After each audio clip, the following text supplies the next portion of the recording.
Hello viewers, budget 2020-2021 جو کہ منظور ہو چکا ہے، تو اب ہم دیکھیں گے کہ اس بجٹ میں عوام کو کیا ریلیف مل رہا ہے۔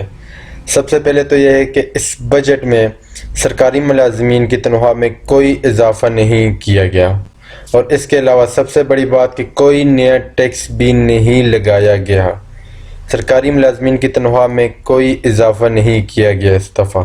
آپ کو بتاتے چلیں کہ حکومت کا سرکاری ملازمین کی تنخواہوں اور پینشن میں اضافہ نہ کرنے کا فیصلہ، اور ساتھ ہی ساتھ بجٹ میں کوئی نیا ٹیکس نہ لگانے کا بھی فیصلہ سامنے آیا ہے۔ آپ کو بتاتے چلیں کہ بجٹ میں کوئی نیا ٹیکس نہیں لگے گا، فیصلہ کر دیا جایا ہے۔ وفاقی کابینہ نے بجٹ تجاویز 2020 اور 21 کی منظوری دی ہے، جس کے تو اب میں بات کروں گا ان 4 پوائنٹس کی، مین پوائنٹس جو اس بجٹ میں تھے کہ کون سی فیلڈ میں پیسہ کتنا خرچ ہوگا، کہ سب سے زیادہ پیسہ کہاں پہ خرچ ہوگا اس سال میں۔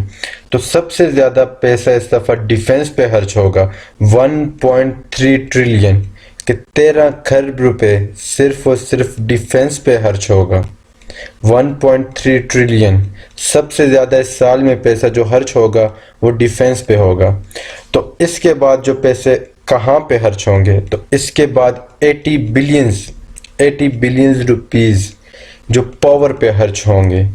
تو اس کے بعد پیسے ہائر ایجوکیشن پہ، تعلیم پہ جو پیسے خرچ ہوں گے وہ صرف اور صرف 64 بلین ہیں۔